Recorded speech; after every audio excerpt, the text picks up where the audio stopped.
Welcome to Nightmare Nate's Nighttime Showcase. In today's episode, we'll be weaving out with a little bit of Hunter x Hunter.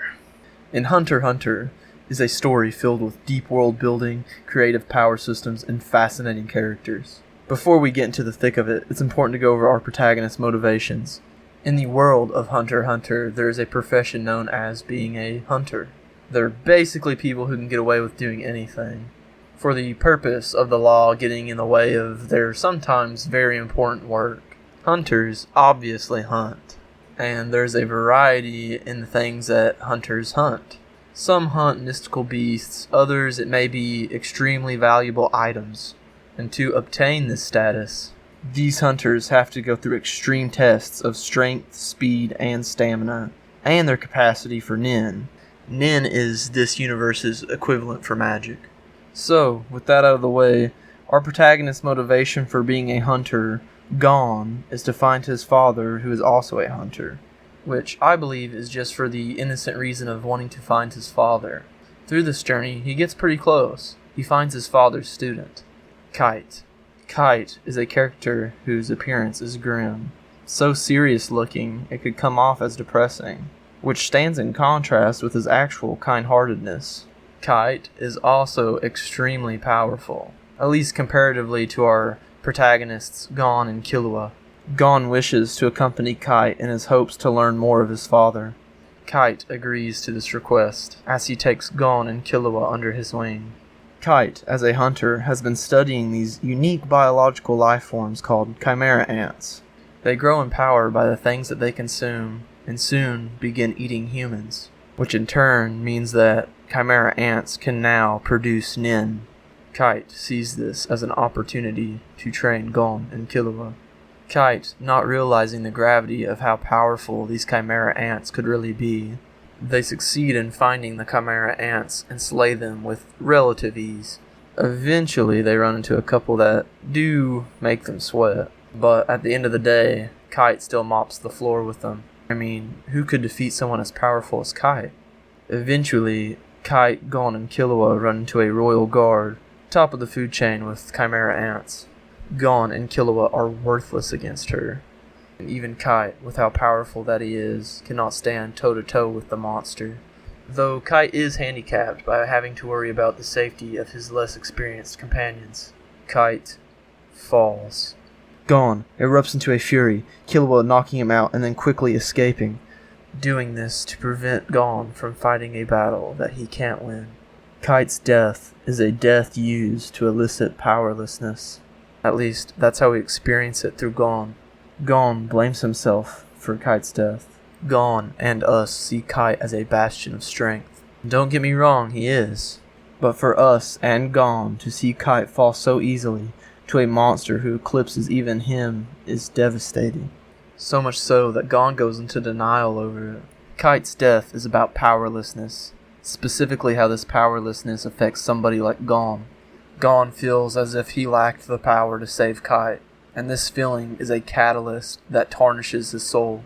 The image of Kite's death haunts him even physically. After Kite's beheading, Pito reconstructed his body into a training dummy for other chimera ants, which even further harshens the blow. With all the emotions swirling around Gon's head, the feeling of revenge persists, leading Gon to do whatever it takes for his revenge. Gon, through his own self-hatred and hatred for Pito, obtains the power to get his revenge, but at what cost?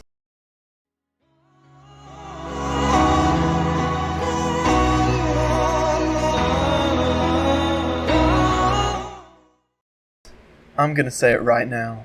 Berserk is the best show ever made. And I think that's partly to do with the absolute fact that Berserk has the best death scene ever made. Even if you've never watched Berserk, you've heard tell of the Eclipse. The Eclipse is the pinnacle of the art of character death. So, let me take you back. So, Berserk is obviously a really dark show. A really, really dark show. In every way you can imagine, but it's also strangely beautiful. As much as it is violent and sad, it's equal parts heartwarming and hopeful.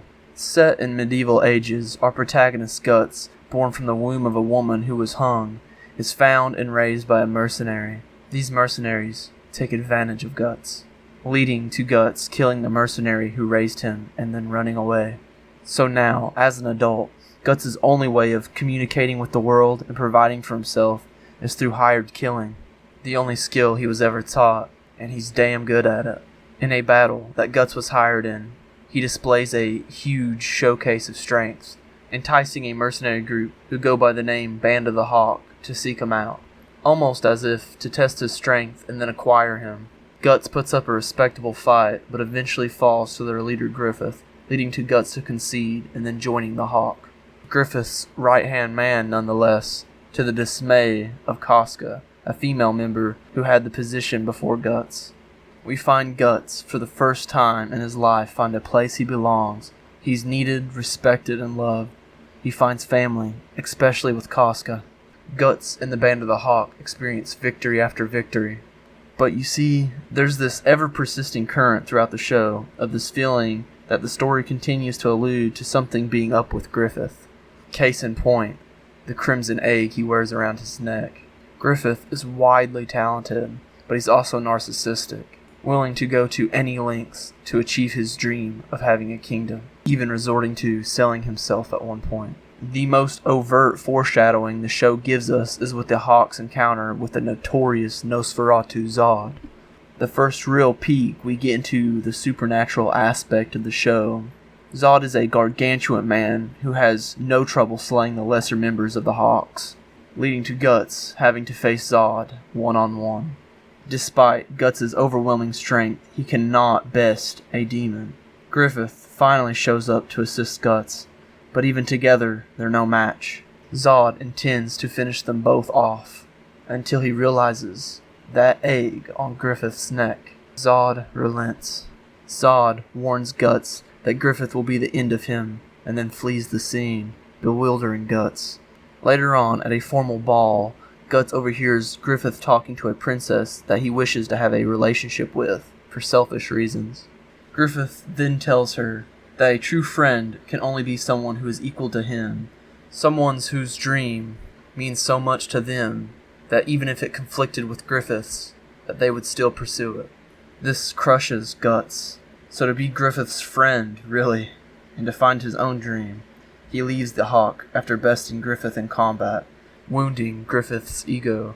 In Griffith's fragile state, he sneaks into the princess's room to have his way with her in a desperate attempt to retain who he thinks he is.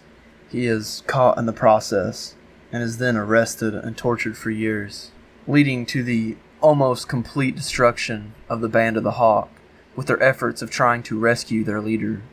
Guts, years later, hears of the Hawk being hunted by the kingdom. Guts, worried for his friends, searches to help them, and then he finds them in the midst of an attack and rescues them. Guts, after the affair, listens to them about what's happened to their used-to-be leader and agrees to rescue Griffith. During this time, he also consummates his relationship with Casca. They find Griffith feeble, not even able to speak or walk due to the torture.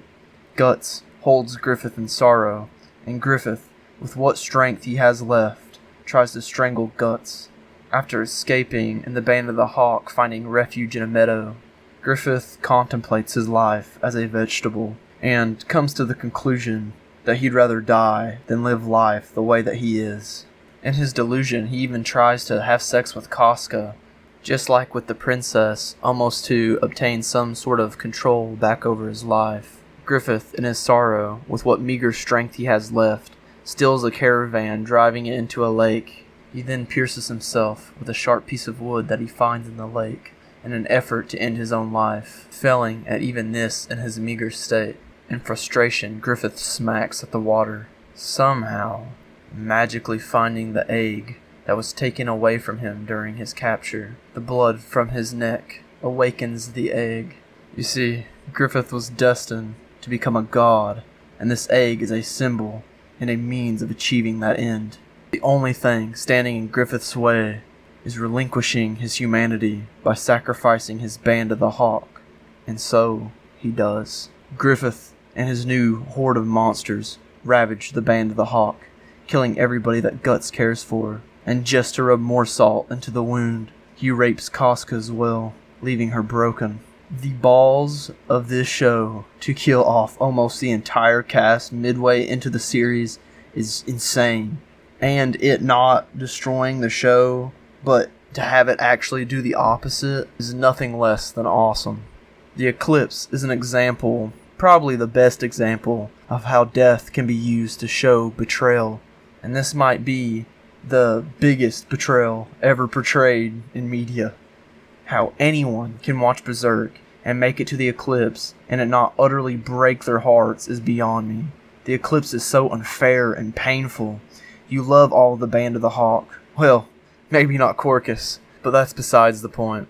We even love Griffith, and to think that he'd resort to this, how that changes our perception of him, it's the best creation of a villain I've ever seen.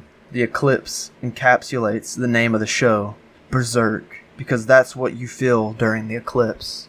Leaning back into what I said in the beginning, even experiencing something so abhorrent and dark, because we experience the pain, it further intensifies the moments of heartwarming beauty that the show has to offer. Without the heart-wrenching Eclipse, Guts' growth with Casca wouldn't mean as much later. The Eclipse is about betrayal as much as it is about trust. Do the impossible, see the invisible. Row, row, fight the power. Gurren Lagann. If I had to describe it in a word, it is inspirational. It's the type of show you watch and then go on to make elaborate plans about how you're going to change your life. And the deaths in Gurren Lagann are just that. In Gurren Lagann, the human population live underground in fear of beastmen who live on the surface. Kinda like a reverse Undertale. And who we think is our main protagonist, Kamina, busts out from his mole village in an effort to find his father. Kamina escapes in a mecha that this universe refers to as Gunman, with his spirit brother, Simone, and a surface dweller, Yuko, a little baby gunman that only Simone can pilot. Kamina is boisterous and confident, inspiring anybody that he comes into contact with, being a light to his little bro, Simone. It is very clear that he is portrayed as the main character of the series. That's important later, so hold on. On the surface, Yuko is part of a clan of surface dwellers who rebel against the beastmen, and she kind of shows them the ropes. On the surface, they encounter more beastmen and battle them, Kamina ending up stealing one of their gunmen, so now both the brothers are equipped for the world. Kamina finds the corpse of his father, which freaks him out and also inspires him. Kamina not knowing that his fate will soon be the same. As they battle more gunmen, the brothers grow in their combat abilities. They also make more friends. Eventually, they run into a higher-ranking beastman. The brothers defeat him through their new ability of combining with each other, further alluding to their brotherly bond. Eventually, other surface-dwelling humans are inspired by Kamina's actions and begin to steal gunmen and begin to rally behind Kamina, as well as his goal of retaking the surface from the beastmen. With this new manpower, they then plan to siege against a leader in the beastman forces to steal his super gunmen. In this siege, sadly, Kamina loses his life. I, personally, have never seen a show do this before. When I watched Gurren Lagann, my jaw was visibly dropped. To set up a main character and make us love him so quickly, and then to kill him off is honestly dirty as fuck. If it wasn't done right, at least. I mean, you only got to spend 8 episodes with the guy, but it still had me bawling. Which actually gives credit to the creators for how well they designed Kamina to make us so attached in such a short period of time is masterful. But what is most important to me about Kamina's death and what stands out the most to me, and why it connected with me so strongly, is how the entire show and his death is used to inspire us. Just like in real life, when someone that we love and genuinely respect dies, of course we're sad, but their life was of so much value to us that the thought of wasting what they gave us by only remembering the pain of losing them is wrong. And so, we celebrate their life by allowing how great they were to change us for the better. We keep them alive through us, which is what Simone does with Kamina. It shows how someone can take something seemingly so awful as losing a loved one, and then using that loss to change the world for the better. When Gurren Lagann fans say that Simone is really the main character when explaining the show to people, it irks me. They're not wrong per se, but I feel like they're missing the point of the whole show. Kamina didn't die in episode 8. He lives on in Simone, which I think is kind of the whole message of the story.